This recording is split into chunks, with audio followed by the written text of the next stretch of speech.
आप किसी की जान ले लें और सामने वाला उफ तक ना करे। कुछ इसी तरह का काम ईपीएफओ करता है, जहां पे आपका मेहनत का जो पैसा है वो आपको कम दिया जा रहा है और फिर आपसे कहा जा रहा है कि हम आपको पैसा दे चुके हैं, अब किस बात का पैसा मांगने आए हो। इस वीडियो में मैं आपको बताने वाला हूं इसी टॉपिक के बारे में। ये वीडियो पीएफ ऑफिस के बारे में है। पीएफ ऑफिस को बताने के लिए है कि जो आपका सिस्टम है उससे पीएफ मेंबर्स को कहाँ तकलीफ होती है। इस सिस्टम को अगर आप सुधार लेंगे तो पीएफ मेंबर्स का फायदा होगा। और मेरा ये मानना है कि आपका भी यही उद्देश्य है कि किसी भी पीएफ मेंबर का 1 रुपये का भी नुकसान ना हो। ध्यान से समझिएगा कहानी क्या है। कहानी ये है कि पीएफ के अंदर दो कंपोनेंट होते हैं, एक पीएफ होता है, दूसरा पेंशन होता है। जो पीएफ का कंपोनेंट होता है वो जितना अमाउंट आपका दिखता है उतना अमाउंट दे दिया जाता है, लेकिन पेंशन के अंदर कैलकुलेशन बहुत अलग है। पेंशन के अंदर भले ही आपके हर महीने 1250 रुपये जमा होते हो, हर महीने कोई भी अमाउंट जमा होता हो, टोटल में आपका मान लीजिए 1 लाख रुपए बन रहा है, लेकिन यहाँ जो टोटल में 1 लाख रुपए बन रहा है एग्जैक्टली 1 लाख रुपए मिलेगा ये नहीं है। अमाउंट को देखा ही नहीं जा रहा है कि कितना अमाउंट आपका यहाँ पे जमा हो रहा है। पेंशन की जब कैलकुलेशन की जाती है तो वहाँ पे दो फैक्टर लिए जाते हैं। एक तो आपके सैलरी का फैक्टर लिया जाता है, दूसरा फैक्टर लिया जाता है आपकी सर्विस को लेके। ठीक है, यहाँ पे सैलरी सर्विस लेके फिर एक और फैक्टर लगाया जाता है। इन तीन कंपोनेंट के बेस पे आपका पेंशन डिसाइड होता है। तो पीएफ ऑफिस के तरफ से गलती ये होती है कि आपकी लास्ट ड्रॉन सैलरी कई बार गलत ले ली जाती है। कई बार आपकी सैलरी लास्ट ड्रॉन गलत लेने से होगा क्या, होगा ये कि आपने मान लीजिए यहाँ पे 8 साल काम किया, 8 साल काम करने के बाद आपने लास्ट में जो है मान लीजिए 4 दिन या 5 दिन नौकरी करी और छोड़ दिया आपने। लास्ट वाले महीने की जो सैलरी है वो कम है। अब लास्ट वाले महीने की सैलरी कम है, मान लीजिए 3400 रुपये आपको पे किए गए 5 दिन के। ठीक है, पीएफ ऑफिस क्या गलती करता है, आपकी इस सैलरी के बेस पे वो पूरे 8 साल की कैलकुलेशन कर देता है कि भाई साहब इस आदमी की सैलरी 3400 रुपये है और इस 3400 रुपये के हिसाब से हम सर्विस के हिसाब से और सैलरी के हिसाब से इसको पेंशन देंगे। तो आपको पासबुक में अमाउंट दिखा रहा है 1 लाख, लेकिन आपको दिया गया 60,000 रुपये। अब अगर 60,000 रुपये आपको दिया गया तो आप चाहोगे कि भाई साहब इस बारे में आप शिकायत कर सकें, इस बारे में आप शिकायत करें और फिर आप दोबारा इसे अप्लाई करें। लेकिन पीएफ ऑफिस क्या करता है, पीएफ ऑफिस ये करता है कि आपको टेंसी दोबारा अप्लाई ही नहीं करने देता। आपको कह देता है कि पेंशन आप ऑलरेडी ले चुके हैं, अब आप पेंशन हमसे मत मांगो, जो कि टोटली गलत है। अगर आपके सिस्टम के अंदर आप यहाँ पे कह रहे हैं कि आप 19 फॉर्म दोबारा भर सकते हैं, तो आपको यहाँ 10C फॉर्म दोबारा भरने का भी ऑप्शन आना चाहिए। भले ही आपके पास गलत क्लेम आए, भले ही लोग अपना पेंशन निकालने के बाद भी वहाँ पे वापस से दोबारा अप्लाई करें, आप उन्हें इन्फॉर्म करने के लिए सिस्टम बनाइए। लेकिन आप ये राइट नहीं छीन सकते हैं कि आप किसी को पेंशन दोबारा अप्लाई करने ही ना दें। क्या होगा, उस आदमी की गलती क्या है जिस आदमी को आपकी गलत कैलकुलेशन करने की वजह से पेंशन कम मिली है। अब ये पर्सन मान लीजिए दिल्ली में रहता है, इसका पीएफ ऑफिस बेंगलोर में है। आपके हिसाब से अगर इसको बची हुई पेंशन निकालनी है तो वो बेंगलोर पीएफ ऑफिस आके अपना फॉर्म जमा करे, तो क्या ये जस्टिफाइड है? आप जिस जगह नौकरी करते हो, मान लीजिए कोई पीएफ अधिकारी दिल्ली में नौकरी करता है, दिल्ली में उसने नौकरी करी, सारा काम उसने किया, अब उसको सैलरी लेने के लिए बोल रहे हैं। सैलरी तभी मिलेगी जब आप बेंगलोर पीएफ ऑफिस में जाके वहाँ साइन करके आओगे।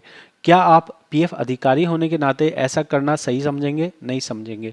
तो जब यहाँ पे पीएफ मेंबर को आपने सिस्टम में दिया हुआ है कि 19 10C फॉर्म है, तो 19 अगर फॉर्म दोबारा अप्लाई करने के लिए दिया जा रहा है, 10C भी दो। और 10C अगर आप नहीं देते हैं तो ये उसके अधिकारों का हनन है, उसके अधिकारों से आप उसे वंचित कर रहे हैं। आपके सिस्टम में खराबी है। आपका सिस्टम ऐसा खराब है जहाँ पे जो अधिकारी है उसकी कोई अकाउंटेबिलिटी नहीं होती है। वो अगर पेंशन के पैसे कम दे देता है तो उसकी सेहत पे कोई फर्क नहीं पड़ता है। आप किसी को उसकी सैलरी जो है 1000 रुपये कम दे के देखो, आपके यहाँ जितने कर्मचारी हों, सोशल सिक्योरिटी ऑफिसर से लेके आप जो है कमिश्नर लेवल तक, किसी भी आदमी की आप 1000 रुपये सैलरी काट के देखो, क्या वो 1000 रुपये की सैलरी अगर काट ली जाएगी तो वो काम करता रहेगा आपके पास? वो नहीं करेगा, वो भूख हड़ताल पे बैठ जाएगा। लेकिन आप क्या कर रहे हैं, आप यहाँ पे किसी का पेंशन अमाउंट 1 लाख दिख रहा है, उस 1 लाख की जगह आप उसको 90,000 रुपये दे रहे हो। और जब वो कह रहा है भाई साहब मेरे 90,000 रुपये मतलब 10,000 रुपये आपने कम दिए हैं, मेरे को पेंशन के पैसे और दोबारा अप्लाई करने के लिए ऑप्शन दीजिए। आप बोल रहे हैं ना ना हम दे चुके हैं। तो ये चीज़ टोटली गलत है। अगर लोग कंप्लेन लगाते हैं, पीएफ ग्रीवाइंस लगाते हैं, रटा रटा जवाब दे देते हो आप कि आप ऑफलाइन अप्लाई कीजिए, लेकिन ऑफलाइन अप्लाई करना कितना मुश्किल बना रखा है आपने। ऑफलाइन अप्लाई करना नेक्स्ट टू इम्पॉसिबल है। क्या मुश्किलें हैं मैं बताऊं? मुश्किल नंबर ये पहला ये है कि आप आधार फॉर्म लेते ही नहीं हो। आप बोलते हो कि भाई हमें नॉन आधार फॉर्म दीजिए, अगर ऑफलाइन करना है नॉन आधार फॉर्म दीजिए। फिर आप बोलोगे कि यहाँ पे आपको कैंसिल चेक दीजिए। जब आप ऑनलाइन में फैसिलिटी दे रहे हो कि भाई साहब आप पासबुक भी लगा सकते हो, तो आप ऑफलाइन में क्यों नहीं ले रहे पासबुक? जब आपके पास एक जगह आप कह रहे हो कि ऑनलाइन में आप अपना चेक भी लगा सकते हो, पासबुक भी लगा सकते हो, वहीं अगर आप ऑफलाइन में जा रहे हो तो पासबुक लेने में आपको दिक्कत क्या है? ये पहली परेशानी हो गई। दूसरी परेशानी ये है कि आदमी है दिल्ली में, पीएफ ऑफिस है बेंगलोर में, अभी वो बेंगलोर में जाके जमा करे। आप बोलोगे कोरियर कर दो, कोरियर कर देंगे अगर, तो वो फॉर्म आप एक्सेप्ट करोगे या नहीं करोगे, इसका कौन जिम्मेवार होगा? सेकंड प्रॉब्लम ये है कि फादर नेम को लेके, जब आप ऑनलाइन अप्लाई कर रहे हो आप फादर नेम कहीं चेक नहीं कर रहे हो, लेकिन जब आप ऑफलाइन अप्लाई करोगे तो आपको यहाँ इसका आधार कार्ड की फ़ोटोकॉपी भी चाहिए, पैन कार्ड की फ़ोटोकॉपी भी चाहिए, कैंसिल चेक भी चाहिए। जब ये तीनों डॉक्यूमेंट आपको देगा तो आप एक ना एक में कमी निकाल दोगे। यहाँ आपका फादर नेम गलत है, यहाँ पे आपका फादर नेम की स्पेलिंग अलग है, यहाँ कुछ और है, तो ऐसा खिचड़ी बना के आप उसको मना कर दोगे। तो ये रियलिटी है कि आपने जो सिस्टम अपना बना रखा है, जहाँ आप कहते हैं कि हम आपका पेंशन का अमाउंट आपको देंगे, उसमें कमी ये है कि पेंशन का अमाउंट एग्जैक्टली आप सही से कैलकुलेट नहीं करते हैं। सही से कैलकुलेट ना करना पहली प्रॉब्लम है।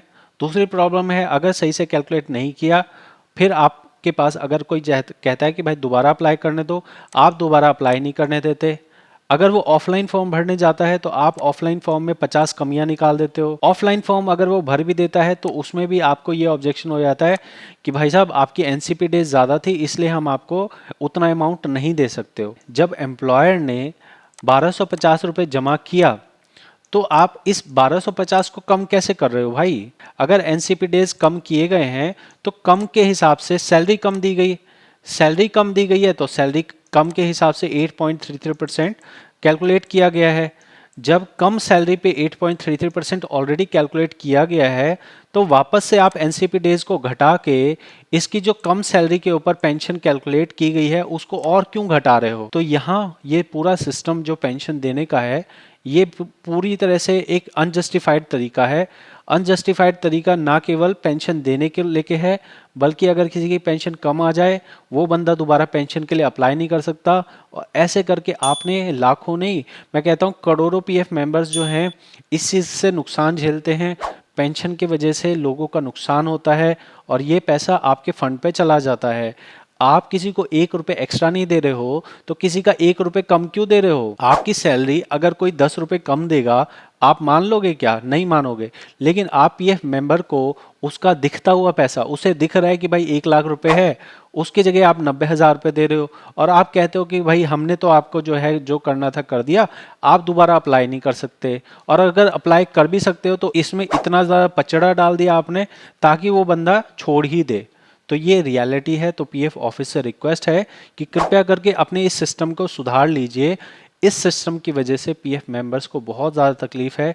आपका यहाँ पे करोड़ों रुपए का फ़ायदा होता है, लेकिन जिस लोग को, जिस आदमी का 10,000 का या 50,000 का या 20,000 का नुकसान होता है उसके लिए बहुत एक बड़ा सदमा होता है।